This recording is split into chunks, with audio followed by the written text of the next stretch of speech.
faut dire que moi, en tout cas, je m'attendais à cela, à cet élan de solidarité, et dans la mesure où ça fait partie de ce qu'on appelle de notre devise. Parce que quand vous prenez la devise donc, de la Guinée, vous avez travail, justice, solidarité. C'est ce qu'on a fait montre et ça a donné vraiment, ça a percuté et ça a prouvé hier que les Guinéens sont une famille, quand bien même qu'à des moments donc, de tensions politiques, on fait gaffe à tout cela. Donc, pour faire prévaloir le sentiment politique. Mais hier, le sentiment patriotique. Oui. Mais hier, on a compris que nous avons en tout cas la fibre patriotique en nous et chacun a fait preuve de ça, de ses moyens de bord. Et parce que tout de suite, quand ça a commencé, il y a, je crois, le site, le propriétaire d'une agence de vente de billets en ligne qu'on appelle le billet facile qui a ouvert une cagnotte dans un premier temps, je crois qu'il était de 100 millions et pour donc des mesures d'urgence qui nous avaient progressivement l'objectif a changé. Ils sont allés en 6 heures de temps déjà, ils étaient à plus de 146 millions et ce matin ils sont à pas moins de 300 millions maintenant.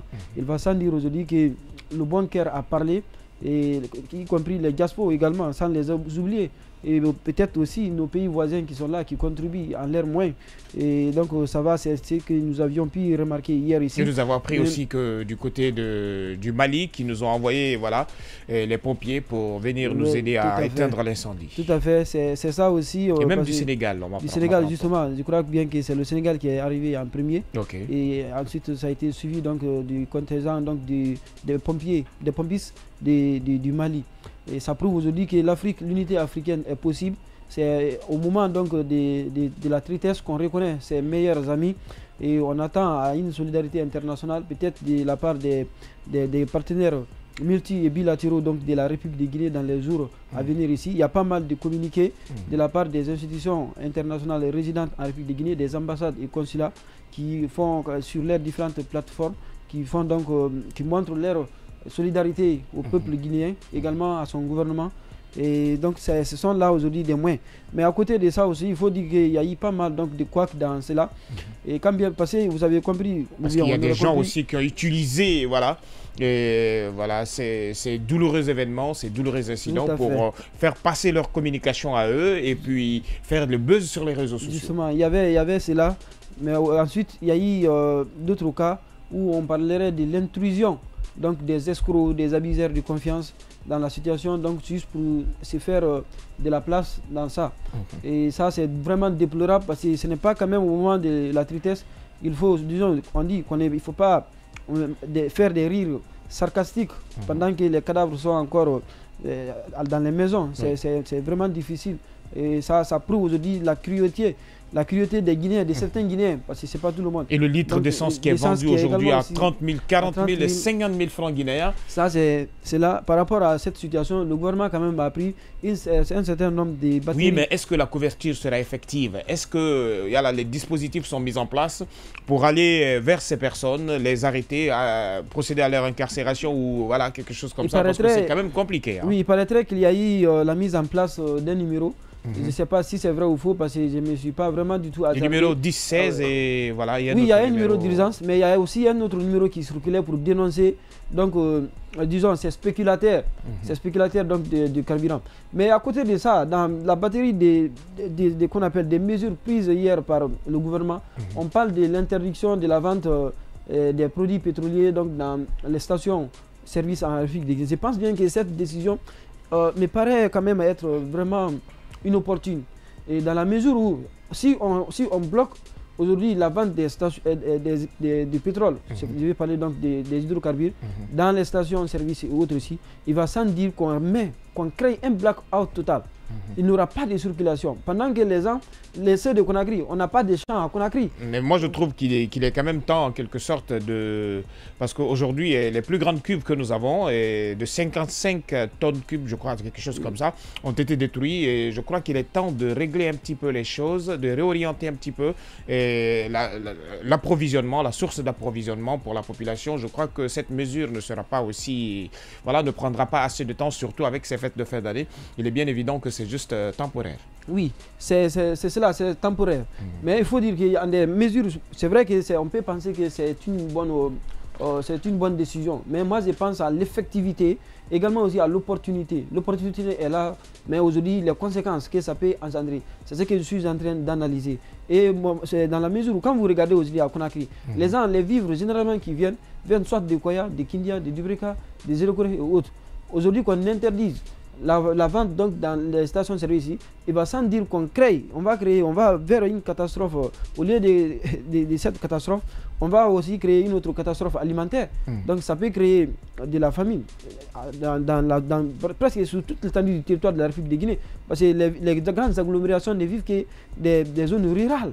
Donc il faut repenser ça aujourd'hui. Peut-être interdire l'achat dans des bidons serait idoine. Mais interdire pour les véhicules de transport et autres, c'est-à-dire interdiction systématique, me semble vraiment être une mesure contre-productive parce que ça va créer beaucoup plus de mal que de bien qu'on aurait voulu vraiment, n'est-ce pas, avoir ou qu'on aurait en tout cas escompté. C'est vraiment difficile. Cette mesure doit être revue, donc voir autre stratégie, comment éviter la spéculation ici. Il y a autre moyen aussi. Vous avez des compagnies minières qui sont en République de Guinée. Il paraîtrait qu'il y a des milliers qui sont du côté des bokeh et autres, dont leur, qu'on appelle, qui font leur fourniture en carburant et autres, viendraient donc de l'extérieur. Donc c'est réglementé là-bas. Pourquoi par exemple ne pas réquisitionner aujourd'hui ces compagnies et autres à l'effet d'avoir donc, n'est-ce pas, des hydrocarbures avec elles? Ce sont des mesures qui sont possibles, n'est-ce pas, d'entamer, qu'on appelle de mettre en place. Parce que c'est ce qu'on dit généralement, période exceptionnelle, mesure exceptionnelle. Donc il faut réquisitionner aujourd'hui, n'est-ce pas, des véhicules et autres pour permettre aux gens de circuler, quand même avoir leur pain. Parce que tout de suite, en quittant nos différentes familles pour se rendre à la radio ici, pratiquement j'ai compté des symphonies jusqu'ici, je me suis rencontré qu'avec 3 véhicules, y compris les rares motos. Et quand vous regardez, les rues sont bondées des citoyens dans l'attente. Tous ceux-ci là doivent aller travailler, gagner aujourd'hui du pain. Il faut obligatoirement permettre aux citoyens aujourd'hui d'avoir quelque chose sous la dent. Sans quoi, on risque vraiment de quitter une catastrophe. Et avec la flambée des prix comme ça sur le marché, on a vu même hier les taximètres de Lambani rond-point au Carrefour canadien, ils étaient en train de taxer les gens à 15 000 francs guinéens. Donc la raison, c'est simplement qu'il n'aurait pas de carburant. Moi, je le disais tantôt, j'ai une camarade qui a emprunté le tricycle de Yataya jusqu'à Madina. Elle a payé 40 000 francs guinéens. T'imagines, hein? Donc je pense qu'aujourd'hui c'est une situation déplorable. Mais lorsqu'on revient un peu sur la solidarité, je veux quand même dire que les Guinéens ont fait montre ou preuve de l'expression aime ton prochain comme toi-même. Alors moi, de ce que j'ai vu des artistes, j'ai vu des scouts, j'ai vu des célébrités, j'ai vu des organisations internes à l'interne en Guinée qui se sont tous déployés. J'ai vu des citoyens eux-mêmes qui se sont déplacés pour aller apporter de l'aide. Je pense que au-delà de tout ce qu'on peut dire, c'est cette solidarité-là qui règne au-delà de tout.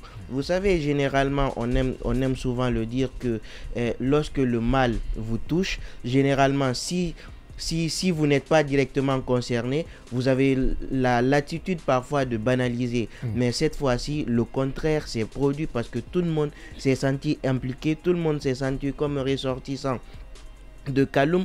Tout le monde a un parent à Kaloum aujourd'hui, et je pense que c'est cette situation, cette solidarité-là qui a le plus régné. Les gens ont apporté des vivres, les gens ont apporté de l'eau, de la nourriture, et à un moment donné même, on a commencé à dire attention, n'envoyez pas trop de nourriture conservée pour demain, parce que tellement que les gens étaient en train d'apporter de la solidarité, ça c'était vraiment au rendez-vous. Justement, les gens étaient même bondés de nourriture finalement. Oui, mais aujourd'hui, Simon Pierre, je sais qu'on parle de solidarité, on en a bien parlé depuis le début de cette émission, mais si on pourrait s'appesantir un petit peu sur le communiqué numéro 3 du gouvernement hier, qui dénombrait un petit peu, qui faisait le bilan de ce qui s'est passé dans ce malheureux incident où on nous disait le nombre de décès qui est passé de 13 à 14. 2014. La prise en charge gratuite est assurée pour 190 blessés, dont 113 ont rejoint leur famille. La poursuite de l'assistance aux sinistrés par l'Agence nationale de la gestion d'urgence et des catastrophes humaines, si j'arrive enfin. Le souffle de l'explosion a provoqué d'importants dégâts matériels dans les environs en cours d'évaluation. 13 bacs au dépôt de Kaloum sont entièrement hors service. Les 5 bacs ne sont pas affectés par l'incendie. L'incendie a été circonscrit et maîtrisé. Et 665 agents et 47 engins sont mobilisés. L'arrivée progressive des équipes d'assistance des pays amis. Voilà, qu'en est-il de ce bilan? Est-ce que cela scie à la réalité ou c'est des chiffres qui nous sont communiqués par voilà, le gouvernement juste pour apaiser un petit peu les choses? Alors, je pense quand même qu'on n'a pas la possibilité de faire une contre-expertise de ce bilan, mais on a quand même recueilli des témoignages qui plus ou moins corroborent avec ce communiqué du gouvernement. Mais moi, je veux quand même revenir sur un aspect. On a vu quand même le ministère de la Justice et des Droits de l'Homme. Tout à l'heure, j'ai fait un tour sur leur page. J'ai vu quand même que le ministre Charles White s'était exprimé et quelque part, on a mis sa photo et ses propos. Donc, chez nous, on aime souvent mettre la photo du ministre que de mettre les communiqués tout simplement. Donc, il est dit quand même qu'une enquête sera ouverte. Parce que hier, je le disais tantôt, que c'est quand même un incendie qui est survenu, mais quelque part, on doit connaître l'origine de la flamme. En tout cas, la cause, hein, on doit vraiment connaître la cause, parce qu'il y a des spéculations qui fusent de partout. Voilà, il y a des gens qui annoncent des choses que vraiment, il faut vraiment que la lumière soit faite dessus pour que le Guinéen soit éclairé. Aujourd'hui, nous, on ne va pas faire ces spéculations. On a vu des témoignages. On a vu un monsieur qui a dit qu'il a vu une flamme venue d'ailleurs. Et je pense que le ministre, dans ses propos, a eu à dire que des enquêtes seront ouvertes. Également, qu'il y aura une expertise nationale et même internationale, ces deux expertises seront mises à contribution pour effectivement situer les responsabilités. Je pense qu'auparavant, il y a eu plusieurs enquêtes qui ont été ouvertes, qui n'ont pas été fermées. Cette fois-ci, on veut vraiment savoir ce qui s'est effectivement passé. Et je pense que la mission d'être, le rôle de ce ministère-là, c'est effectivement nous dire c'est telle personne qui a fait ceci, telle personne qui a fait cela. Donc, situer les responsabilités. On ne veut pas, on a vu des cas de manifestations où il y a eu mort d'homme, où on a ouvert des enquêtes, on n'a pas fermé ça. On peut plus ou moins attendre d'abord, mais ça c'est pressant. Ça on peut pas, ça explose, ça explose, ça crève les yeux. On a vu des citoyens qui ont perdu la vie, qui dormaient tranquillement. Si la flamme est bien sûr venue d'ailleurs, je pense que le ministre Charles White ce matin doit quand même, ne serait-ce que commencer déjà dans les préparatifs pour ouvrir une enquête en la matière. Le procureur général sera instruit, j'ose croire, en la matière, et puis des enquêtes seront ouvertes. Et ce que je veux dire, vous savez, le mal de toute cette situation, c'est vrai, on va parler d'enquête après, mais je veux bien sûr que les familles regagnent calmement leur foyer. Je pense que aujourd'hui toute cette solidarité là qu'on envoie, surtout les gens n'ont plus de toit. Beaucoup de personnes vivaient calmement dans des immeubles et puis cette flamme là, cette explosion là est venue réveiller pas mal de personnes. Et je pense que le plus important après ces soins, c'est aussi situer les responsabilités, parce que si des responsabilités ne sont pas situées, je pense que ça serait très dommage. Et on aime souvent le dire que vous savez, cette expression qu'on utilise souvent, on dit que bon, l'expression ne vient pas, mais ce que j'ai envie de dire ce matin, l'expression ne vient pas, mais ce que j'ai envie de dire, c'est que lorsqu'il y a un tel désastre, au-delà de toutes les prétentions qu'on peut avoir, au-delà de toutes les explications qu'on doit y apporter, le plus important, c'est d'abord la solidarité. Voilà. Et c'est ce qu'on est en train de faire. Évidemment. Et voilà une vue aérienne de la situation, voilà, une vue aérienne des dégâts causés sur ce dépôt du côté de Kaloum. On pourrait apercevoir un petit peu tout ce qui se passe, même avec le voisinage, tous les dégâts qui ont été causés et le gros boulot abattu par les services des sapeurs-pompiers guinéens ainsi qu'étrangers venus apporter main forte à celle appel au service de la Guinée, car il est très important. On le martelait tout à l'heure, hein, Djané, l'apport des autres pays, l'aide qui viennent vraiment nous donner en quelque sorte, et la solidarité dont ils font preuve. Et il faut le rappeler, on l'a dit en début d'émission, il y a cette plateforme de transactions, il y a cette plateforme voilà, comment on pourrait le dire, de cagnotte. Non, pas de cagnotte, mais cette plateforme de transfert d'argent, voilà, qui a ouvert, c'est-à-dire une fourchette, c'est-à-dire qu'au compte de la Guinée, les transactions étaient permises jusqu'à hauteur de 3 milliards de francs guinéens. Mais les gens ont très mal interprété cela. Peut-être que la communication n'était pas aussi précise ni concise de la part de cette plateforme. Aujourd'hui, les gens pensent que la diaspora étrangère a envoyé 3 milliards de francs guinéens ici pour venir en aide aux sinistrés. Il faudrait que cette partie soit un petit peu éclairée aux yeux des Guinéens. Oui, c'était ça. Vous savez, quand des situations pareilles arrivent, chacun donne ses moyens. Vous n'êtes pas obligé de donner en matière financière ou bien économique, mais le moyen que vous avez, le service que vous fournissez, vous pouvez donner ça gratuitement. Je crois bien que c'est ce qui fut fait par cette agence, mais comme vous avez dit, malheureusement, ça a été mal exploité, mal entendu. C'est tombé dans de très mauvaises oreilles ici. Donc il va sans dire que c'était leur contribution, leur manière de contribuer, parce que vous avez de la diaspora. Je connais une femme qui est déjà de pied d'œuvre de ce côté, aux côtés des États-Unis, qui demande à ses compatriotes donc de contribuer, à l'effet donc de venir en aide aux âmes. Ils peuvent utiliser cette agence qui a ouvert ses services gratuits donc pour le rapatriement donc de ces dons ici avec facilité, parce que généralement les transferts coûtent cher quand ça vient de l'international. Si vous avez 100 $ par exemple, vous risquez d'avoir des pertes au moins les 10% en termes donc voilà, c'est pour en quelque sorte faciliter les choses. Donc, les il y a même cet autre a été dit ici. Mais en fait, justement par rapport à cet élan de solidarité ici, moi j'interpelle surtout le gouvernement. Quand bien même que les citoyens en tout cas, se sont investis pour apporter leur contribution, n'est-ce pas, pour pallier, disons, donc aux difficultés que nos compatriotes des Kaloum traversent aujourd'hui. Il faut dire que ce n'est pas l'occasion de faire une retraite, comme d'ailleurs on peut sentir dans leurs différents communiqués là-dessus, sur la question de solidarité ici.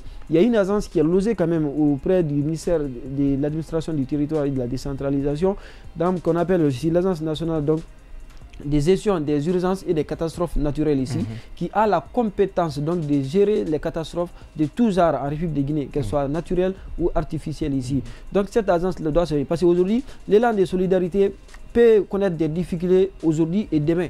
Parce que les gens qui en avaient hier en ont donné. Combien de Guinéens ont la possibilité, n'est-ce pas, de nourrir plus de 10 personnes durant une semaine ou 2 semaines là. Alors que pour le moment, il me semble qu'avec la situation, les expériences dans d'autres États, la catastrophe peut prendre au moins 2 à 3 jours avant qu'on soit rassuré pour dire qu'il n'existe plus de risques d'incendie ou disons d'explosion éventuelle ici. Donc c'est pourquoi il ne faut pas se limiter pour dire que non, les cagnottes obtenues par les citoyens autres là. Donc, en tout cas, ça ne cesse de venir. Hein. Les aides, les Guinéens ont vraiment montré leur solidarité ici comme à l'international, parce qu'hier j'ai même été contacté par la DGS, la diaspora guinéenne solidaire, c'est-à-dire eux ils se trouvent en France, en Allemagne, un peu partout en Europe, qui aujourd'hui devraient normalement acheminer quelques fonds pour que les vivres soient achetés et remis à ces différentes familles sinistrées. Donc aujourd'hui il faut reconnaître que voilà, grand merci à eux. D'ailleurs je profite de cette antenne pour les dire merci de venir en aide ou en soutien à ce pauvre peuple de Guinée, parce qu'il faut le rappeler, il faut le dire que la situation qui se passe, elle est vraiment sans précédent, on n'en a jamais vu. Et grand merci à Tamba Toumani Touré et Tamba Toumani Solano, qui est d'ailleurs initiateur de ce mouvement. Et du coup, il y a un facteur qu'on n'a pas en parlé. Il y a depuis un petit moment une vidéo qui circulait. Je vais bien également ouvrir l'antenne pour ces auditeurs, aux téléspectateurs pour quelques minutes, où ils pourront donner leur avis bien également et apporter ce qu'ils ont vu, nous donner leur bilan par rapport à cette situation qui se passe ici en Guinée. Comme je le disais tout à l'heure, il y a cette vidéo qui circulait il y a pas mal de temps. C'était la vidéo de cette femme, cette artiste, comme elle s'appelle d'ailleurs, Matouré, c'est ça. Oui. Cette vidéo de Matouré, et dans cette vidéo on pouvait apercevoir qu'elle avait prédit certaines choses. On pourrait se dire, bon, à l'époque tout le monde disait que oui, elle n'a pas toutes ses facultés en place, mais si on voit aujourd'hui ce qui se passe, on pourrait désormais croire à ses dires, hein. Bon, moi je pense que je laisse la liberté à chacun de croire ou de ne pas croire. Je reste croyant et je pense que chacun pourrait l'interpréter à sa façon. Moi, je me fie pas trop à ces interprétations. C'est mon avis personnel. D'autres vont me dire, ah, par le passé, elle a eu à prédire pour le cas du professeur Alpha Condé. D'autres me diront, ah, il a prédit que Mamadi Doumbouya, je ne le souhaite pas. Elle a dit beaucoup de choses. Mais moi, je veux pas revenir sur tous ces aspects-là. Je pense que ça peut être une coïncidence. Ça peut aussi donner du crédit à ce qu'elle a dit. Ça reste quand même des faits, ça reste des songes, ça reste des rêves, ça reste des révélations. Et moi, c'est mon avis personnel, je ne prends pas ça comme quelque chose de prédiction, qui devait directement arriver. Je pense qu'aujourd'hui, chacun est libre de croire en ses valeurs, en ses croyances, et elle a le libre choix, en fait. En tout cas, nous ouvrons l'antenne pour vous, valeureux téléspectateurs et valeureux auditeurs de la radio proche de vous. Et vous pouvez nous appeler au 83 93, interagir avec nous. Le numéro WhatsApp reste également ouvert pour tous vos appels. Vous pouvez nous appeler car votre avis compte, votre opinion compte. Et il y a un facteur aussi qu'on devrait rappeler, parce que c'est l'accès à l'information. Nous voyons ces derniers temps, avec tout ce qui se passe au pays, il est quand même important d'ouvrir des brèches pour l'accès à l'information, l'Internet et bien également les médias, ouverture des médias, parce qu'aujourd'hui, les fake news fuitent de partout, je le disais tout à l'heure. Il y a des actualités où il y a des informations qui circulent sur la toile. Il est très libre, chacun peut s'asseoir ce soir et écrire ce qu'il veut, mettre sur la toile aujourd'hui. Je crois que cette désinformation ne va pas vraiment arranger les choses, qu'il faut vraiment qu'on ouvre les médias. Justement, c'est d'ailleurs pourquoi chaque fois qu'il y a de la désinformation, vous voyez, le gouvernement essaye de faire des communiqués pour essayer de démentir cela. En principe, l'information, la vraie information, devrait être donnée par les médias et qui habituellement font ce travail. Maintenant, vous êtes dans un état où vous retirez les médias du bouquet Canal+, les médias de grande écoute qui font correctement leur travail, sans aucune explication valable, sans aucune raison valable. Vous dites c'est une question de sécurité nationale. Vous laissez ce côté-là, vous revenez, vous êtes dans une situation où la télévision nationale, jusqu'à 11h, on parle d'explosion, est incapable de nous fournir une édition spéciale en temps réel depuis le matin. On est dans une situation où vous faites des restrictions par rapport à Internet. Vous avez le ministre qui est chargé de l'économie numérique qui va nous dire que Internet n'est pas un droit. Au fur et à mesure, finalement, on se dit... Je crois que là, à ce niveau, il nous doit des excuses. Hein? Des excuses publiques. Il nous doit des excuses publiques. Et j'ai envie de dire, on se demande finalement si à la tête de cet État, il y a quelqu'un qui peut nous proposer une vraie solution pour en tout cas nous en sortir. On se demande, ceux qui sont censés nous aider, apporter leurs solutions, on fait tout pour barrer la route à ces personnes. Finalement, qu'est-ce qu'on veut? Vous êtes une telle situation qui s'est posée. N'eût été Internet, comment on allait faire? Même le gouvernement communique à travers les réseaux sociaux. Oui. Ils vont pas nous dire... Chose qui n'est d'ailleurs pas normale. Ils ont des canaux à travers lesquels ils peuvent normalement communiquer. Parce que ce que la RTG nous donne, c'est vraiment pas du... C'est pas du consommateur. C'est pas à la hauteur de nos attentes. Et j'ai envie de dire... pour une télévision nationale. Et j'ai envie de dire, on est quand même... En fait, je me demande à un moment donné, ce gouvernement-là, qu'est-ce qu'il veut au final? Est-ce qu'il veut qu'on s'en sorte ou est-ce qu'il veut qu'on régresse? Parce qu'à un moment donné, je ne vois pas l'opportunité de décrocher les médias, je ne vois pas l'opportunité de faire des restrictions par rapport à Internet. Internet aujourd'hui est un droit dérivé parce que l'information passe par Internet et on ne peut pas nous dire qu'aujourd'hui, vous êtes la preuve, les mêmes ministères dont on parle ont utilisé Facebook, Instagram et autres pour faire des publications. Et ces mêmes publications-là, on se connecte pour les lire. Si on n'avait pas Internet, si on n'utilisait pas les VPN, comme le ministre dit que Internet n'est pas un droit, toutes ces informations publiées sur les réseaux sociaux, on n'allait pas y avoir accès. Aujourd'hui, j'ai envie de dire tout simplement, lorsque le gouvernement démissionne dans un État, la population prend conscience et prend le dessus. Vous voyez par exemple, lorsque les gens faisaient cette solidarité-là de part et d'autre, les gens essayaient d'apporter leur contribution. Oui. Chaque fois qu'il y a un communiqué du ministère de l'Information, on dit vous attendez d'abord, on va finir ce qu'on est en train de faire, après on va s'attaquer à vous. Il y a une crise de confiance en quelque sorte. On est dégoûté, on est étouffé, on est déboussolé de l'attitude de ce gouvernement, il faut le dire tout simplement. Est-ce que ce gouvernement, dans sa lancée, dans sa mission régalienne, veut l'intérêt de la population, ou ce gouvernement est en train de servir ses intérêts personnels? Parce que Internet aujourd'hui, sans Internet, la vie, elle est encore plus difficile. On n'a pas accès à l'information. Vous pouvez rentrer dans le calvaire sans le savoir. N'eût été Internet, ce qui se passait à Kaloum, peu de personnes allaient le savoir, tout le monde n'a pas les réseaux téléphoniques, et je pense que c'est bien dommage, parce que pour un État, et à un moment donné, il faut que ça cesse. Je veux dire au colonel Mamadi Doumbouya, en tout cas, si bien sûr il est là pour la Guinée, s'il est là dans l'intention d'aider les Guinéens, Internet doit reprendre, les mêmes médias, Yoma doit remonter sur le bouquet Canal+, Espace doit remonter Évasion sur qui a presque fermé, Évasion, et même la radio film, tous ces médias-là doivent remonter sur le bouquet Canal+.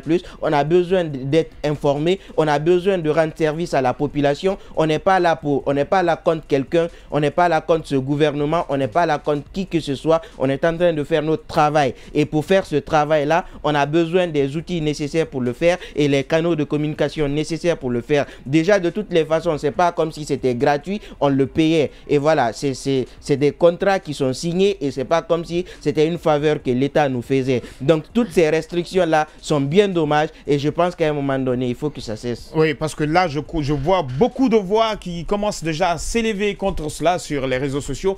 On aperçoit pas mal de posts aujourd'hui, depuis hier. Il y a tellement de personnes qui disent que l'information qui est donnée n'est pas la vraie information. Il fallait partir avec les médias qui nous donnaient d'ailleurs de très bonnes infos et des infos bien tamisées.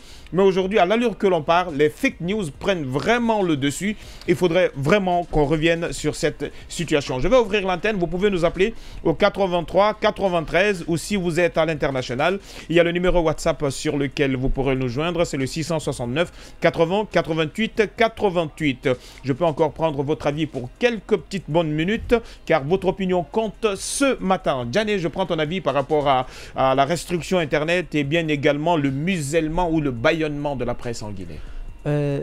Hier, quand je voyais sur des différentes pages des différents ministères, des communiqués, de solidarité... On me signale qu'on a un auditeur qu'on va prendre, voilà, et après on va revenir sur ton point de vue. Je prends le casque pour...